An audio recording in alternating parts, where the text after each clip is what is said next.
Good afternoon, everybody, and welcome to the Scalp Health Talk. If you are listening on headphones, please tune in to the Zoom channel. Hello. Good afternoon, everybody. My name is Victoria Woodhall. I am a beauty and wellness stylist and a yoga teacher, and I'm here with Tom Smith, who is a hairstylist, but no ordinary hairstylist. We're here to talk all things scalp health. Hair growth is such a big topic. Welcome, Tom.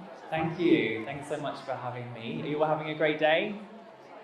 Thanks for joining our talk. Thanks, Victoria. I'm Tom Smith, and I have the first hair longevity salon in Bloomsbury. And so for me, my work now is to kind of bridge the gap between what you can get in hair salons and what you can get from these wonderful people and practitioners that I know you've been meeting throughout the day. So really providing more solutions to your hair concerns than ever before. It's no longer just about a haircut or colour, is it? It's so much more than that now. Yeah, we're definitely seeing hair moving into the wellness space, because before it was really just about how your hair looked and the focus on the hair that, once it was already grown. But in your salon, it's called Avon. It's in Bloomsbury, yeah. And the focus really is on 360-degree health. So your hair, even before it comes out of your scalp, is what we're looking at. So there's this whole new treatment of area of pre-growth hair care now, isn't there? Which you're very big on. Tell us about that. I mean, that's right. I feel like for decades we've had repairing hair treatments. You've all got a selection of masks in your bathroom cabinet at home. But what I'm really excited about is a new category that's forming, which is all the things that you can do for your hair health before it's grown out of your head. So some of that's really obvious stuff like diet and lifestyle, right? We hear the same message again and again: eating healthily, have your vegetables, have your protein, your fish oil, all of that. But now we've got exciting treatments like the Calasim Advanced Hair System, which I know we'll go more into. They're upstairs in the Scalp Clinic if you haven't seen them already. Things like red light therapy, using for the scalp, can really benefit your hair in that way. And there's more and more building in this currently quite small category that's effectively future-proofing your hair. Your hair, the way it is now, isn't reflecting the way you are today. It's reflecting the way you've been over the last few months and sometimes years. So our work is to try and set you up for your best hair in the future by bringing in these new protocols and basically helping you figure out what's really worth your time and money. And it's really crucial to get any kinds of hair issues early, isn't it? Because, at some point there's less you can do for the follicles. So it makes sense for your hairdresser to be the one that's kind of looking at your scalp, because you may only go to a trichologist or your doctor when you actively notice, oh my God, I've got a bald patch here, or why is my pigtail looking so thin? But your hairdresser, and this is what you're all about, is looking at your hair every 3 months, 8 weeks, can really monitor the changes that you're experiencing. Well, I feel like we, as your hairstylist, and you'll all relate to the hairstylist that you see when you sit in their chair, often they're the one that you'll share your concerns with first. And sometimes it can feel like a bit of a big step to book an appointment with a dermatologist or a trichologist if you're only seeing the early signs. But Victoria's absolutely right that catching things early is the most important, because if your hair is just starting to change, then you can really make meaningful shifts to keep it healthy. And so my goal is to work very closely with excellent practitioners, dermatologists, trichologists, to provide the services that we can't in salon. But I want to help bridge the gap to catch things early. And if you're just starting to see the early signs, my advice to all of you, if you know someone who's experiencing hair thinning or you are yourself, act soon. Yeah, because you can reactivate follicles to a certain point, can't you? And there is actually quite a lot you can do in your salon. You have a nurse practitioner there, and there are some microneedling exosome treatments that you can do in the chair. Tell us about Calasim and that sort of exosome microneedling Yeah, that I you do? mean, Calisym for the hair industry has been a huge shift because for the first time we have a tool to make your hair healthier before it's grown out of your head. Whereas everything that we had in salons were masks and treatments that you put on, the mid-length and ends of your hair. So Calisym is a very simple system that's done weekly or twice a week if you're doing it at home. And it's using very clever technology that comes from stem cell science. You've heard the term exosomes and growth factors, and it's effectively thousands of proteins in a topical serum that you apply onto your scalp that remind your follicles to behave like they did when they were younger or healthier. So I ask my clients, has your hair ever felt better in the past? And if they say yes, there's a really good chance that Calisym is going to be effective for them. Yeah, so if you don't know it, I've used it a few times and I've given it to sort of family members who've also got the genetic thinning that we've got. And it works with a derma stamp that I think is 0.5 millimeters. Yes. And you stamp it onto the scalp and then you apply a serum. So you do it just when you've washed your hair. And I've certainly seen among myself and my family members 2 courses of 6 weeks, people then definitely notice a difference after that. And that's something you can do at home, but you can also be shown how to do it. That's right. So because it is a new type of treatment, it's really important that we know that you're set up for success at home. So the way that we do it at Avon is we'll do an onboarding appointment where we'll show you exactly how to use the activator on your scalp, how to apply the serum, and then there's a treatment phase, as you say, which is around 6 to 12 weeks for most people, which is 2 treatments per week. You can, of course, have those done in salon if you're not limited by time or budget, but what's great about it is you can do it yourself at home. Yeah, it's the same serum that at It's home the same serum, yeah. And so that's the exosomes needling. What other sort of technologies and interventions that we might know from the aesthetics world can help with hair growth? Well, if there's one thing that I've learned, then when it comes to hair growth, it's not an easy thing to do, to grow back your hair if it's thinning or shedding. And my advice typically is just one protocol may not be enough. So stacking things like Calisym with red light therapy devices, laser devices, there are many of these that are available at home that do a fantastic job if you can incorporate them daily. But then it's just things like keeping your scalp really healthy. And in salon, we have a whole scalp health protocol as well that can be anything from topical scalp treatments that are great for your microbiome. And we have a nurse practitioner who does injectables as well for those who it's more appropriate for. And what sort of injectables would you use for the scalp for hair growth? We're using polynucleotides in the scalp and also something called NCTF, which is basically food for your cells, food for your hair to grow healthy and thicker. We also can do microneedling with Calisym at a slightly stronger intensity. And interestingly, we even can do very superficial Botox injections carried out by a nurse prescriber or a doctor that are helping people with very oily scalps. And that can be a problem for hair health because if your scalp is so oily that you're having to wash it very frequently, you may be putting your hair through more than it really needs to go through from a heat point of view. So there are all sorts of things that we can do now to make your scalp behave healthy, which on a knock-on effect is going to improve how your hair is as well. So what are you seeing in terms of people's scalps these days? Are we kind of getting more inflammation perhaps? Are we impairing our scalp barrier just in the same way as our skin barrier is a huge topic now? Yeah, absolutely. I think the scalp's a bit forgotten, isn't it? We're all super engaged with our skincare.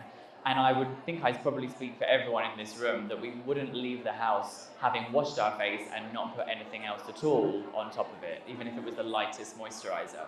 But we do that to our scalp every time we wash our hair. So particularly when you're in extremes of temperature or humidity, at this time of year when it's warm and dry inside and cold and damp outside, your scalp microbiome and your barrier function of your scalp can really get out of whack.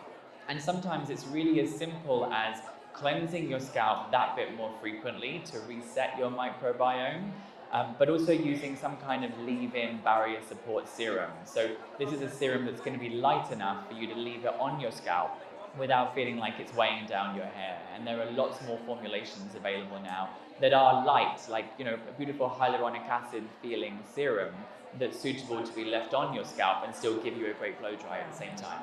Brilliant. So, in terms of washing, let's go right back to basics.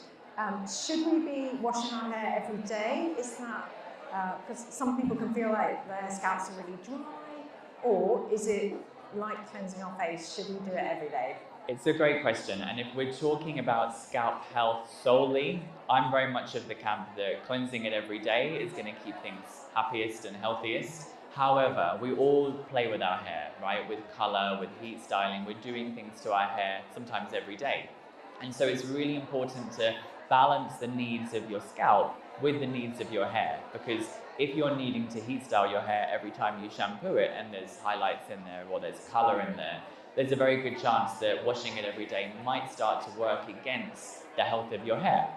So my advice to people is engage with your scalp first. So if your scalp's starting to feel itchy or irritated or dry, and you know that you're not washing your hair that frequently, a really good place to start is just simply increase that frequency slightly more, use that barrier support serum, and start paying attention to how your scalp changes and behaves.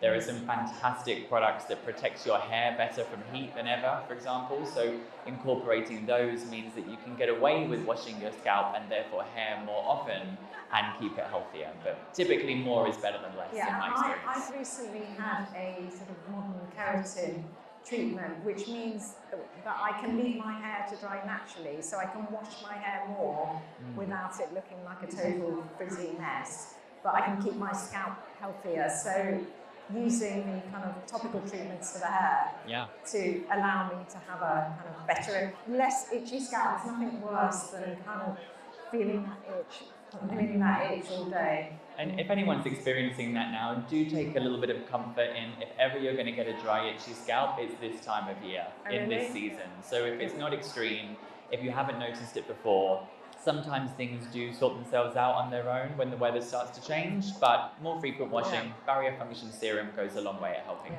And what are the signs that you would typically see of an unhappy scalp or a scalp that's out of balance? The first thing is any sign of a change in sensation. So whether that's a tenderness or an itchiness, anything that doesn't feel quite normal, you should start paying attention to what your scalp's looking like. And then when you start inspecting your scalp, if you're seeing any redness, if you're seeing any dryness or flakiness, then you know that something's a little bit out of whack. Sometimes it's as simple as just not necessarily shampooing our hair thoroughly enough. And so if you are someone who's not shampooing their hair often, just doing it twice, if you haven't done it for a few days, is a really good way of kind of covering your bases and setting you up for a good hair day. Yeah, and not forgetting the back of your head. I got seborrheic dermatitis and a red, itchy, flaky scalp just because I wasn't washing the back of my head properly until my daughter, who was Ruth, was saying, "No, you got really disgusting, dry, flaky scalp. Go and get it checked out." Think about it in zones. So I often tell my clients, think about the sides of your head, the top of your head, the crown and the back. And actually a moment of mindfulness when you're shampooing your hair, thinking about all those different areas, connects you to your body, and that sensation of feeling your head and feeling your scalp is actually a really valuable moment for your nervous system as well. Yeah, and I know that doctors tell me that the muscles in the forehead go all the way up here. I can't remember what the muscle is. I'm sure Nina will tell me. But if you're massaging your scalp, you're kind of relaxing your forehead too. It's a natural wrinkle relaxer. Absolutely, and there's some evidence that physical stimulation of the scalp is going to help with blood flow as well. More blood flow means, you know, it's a small thing that you can do that's going to set you up for healthier hair as well, and compound with the other results. A lot of trending talk about scalp oils, things like rosemary oil for hair. I know you're not a huge fan of oils on the scalp. Why is that? I typically find that oils on the scalp can create a kind of artificial barrier, and often the microbiome can get a little bit unhappy. Of course, there are many different types and formulations, and I'm sure there are some out there that people get on with, but as a general rule, keeping the scalp cleansed and then hydrated with something that's less occlusive, so less blocking, is going to be happier for the scalp. Yeah. And then There's another layer to this conversation, isn't there? Looking at the hair before it grows, but also the hair after it's grown, keeping that cleansed and free of build-up. You have a whole protocol about hair once it's grown, you know, looking after it the best you can. Can you tell us about that? Yeah, it's very much 2 stages. We've spoken a lot about what you can do before it's grown out, but keeping your hair healthy down here is a massive part of having more successful hair days. I hear a lot of people say, oh, my hair won't grow past a certain point. And sometimes that is because of the cycles of the hair, but often that's also physical, kind of mechanical factors like wear and tear on the ends, chemical treatments like color, lots of heat styling.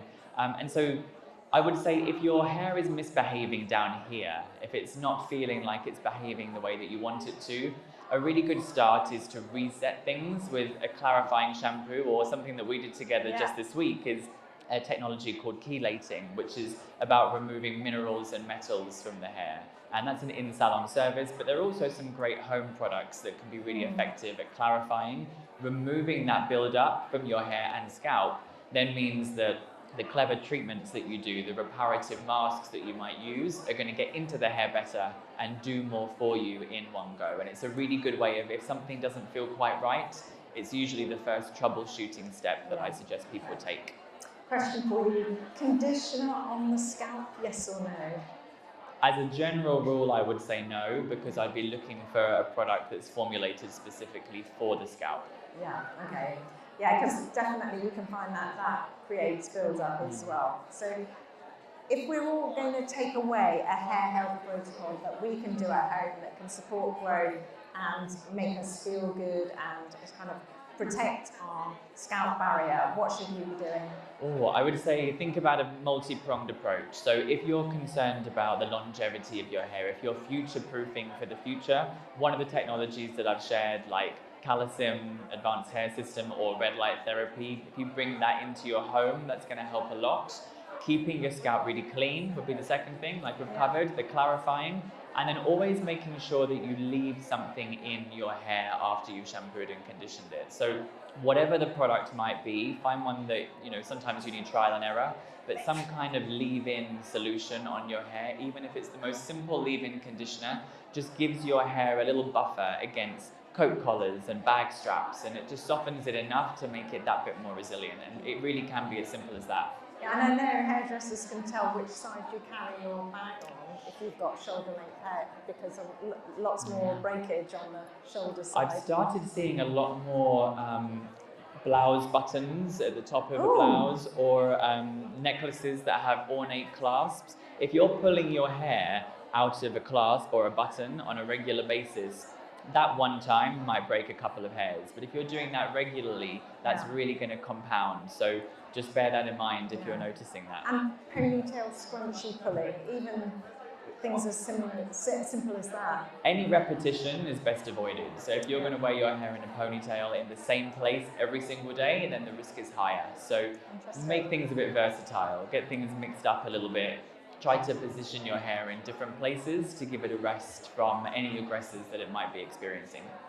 And at the opposite end of the scale, if we still find people are struggling with their hair growth, you can refer on from your salon, can't you? That's right. So one of the most important things for me as a hairstylist is to help my industry, so other hairstylists, know what we can offer our clients that's outside of the salon domain. So we work with the doctor to do referrals for something called the tricho test, which is genetic testing to give you data to understand what treatments you might be more effective for you.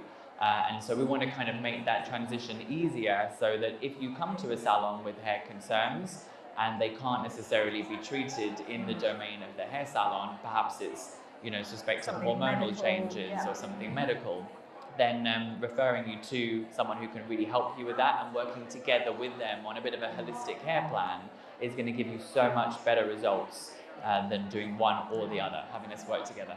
Because hair loss and hair thinning is really, really personal, and it can really affect people on a deep level. You know, when you feel like you're on a slow slide to baldness and this is it, you know, next step is a jaunty hat and a wig, you know, getting those interventions in early and feeling like someone's on your side when it comes to your hair loss and not feeling like you can't talk about it. I think it's really valuable. So what you're doing is amazing, and you know, bringing the hair health conversation into a salon, but not forgetting sending us away looking $1 million as well. Oh, thanks, So Victoria. thank you, Tom. I've learned so much from you about hair health. Does anyone have any questions for Tom about scalp hair? Yes. Yes. About exfoliating the scalp. Question about exfoliating the scalp. Good idea? Yeah, that's a great question, because I think there's an awful lot of products that have scrubbing particles in them now, brushes that you're recommended to kind of use on your scalp. And I would say, if you're concerned that you're not washing your hair frequently enough and you are feeling some kind of build-up, something that's going to wash your hair better and more deeply when you do wash it can be useful. I'd caveat that by saying some of the brushes, if you're using them too aggressively, do have the potential to be a bit aggressive, especially when your hair's wet, which is when it's at its most vulnerable. But I would say periodic use, if you enjoy the way that your hair feels or your scalp feels after them, yes. But like many things, too much of it can give the opposite effect. Thank you. I do have to pass on the tip that Tom told me about not going to bed with wet hair, which I do all the time. Well, I did until you told me not to. Why is that not a good idea? It's about your microbiome. So you have a microbiome over your scalp as well as the rest of your skin. And so if you are in the habit of going to bed with wet hair or leaving your scalp or hair wet for long periods of time, whether it's through wearing a cap or tying it up and letting it air dry, and if your scalp is fine, don't worry about it. But if your scalp is starting to get irritated or itchy or problematic in any way, the first thing that I would say is letting your scalp dry off more quickly after shampooing it, even if it's just a light bit of medium heat air, is going to keep your scalp drier, cleaner, and stop that potential for imbalance of your natural microbiome. Yes, I have been told. Do we have any more questions for Tom? Oh, lots, yes.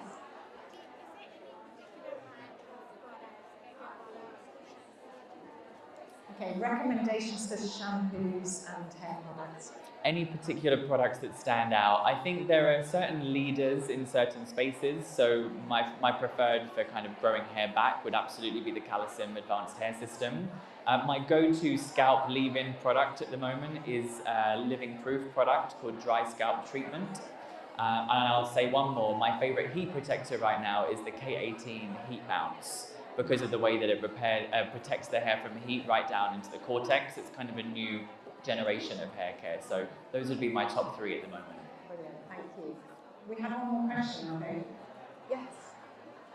Mostly for women, but I'm interested in your longevity salon. Do you have protocols that are different for men and women?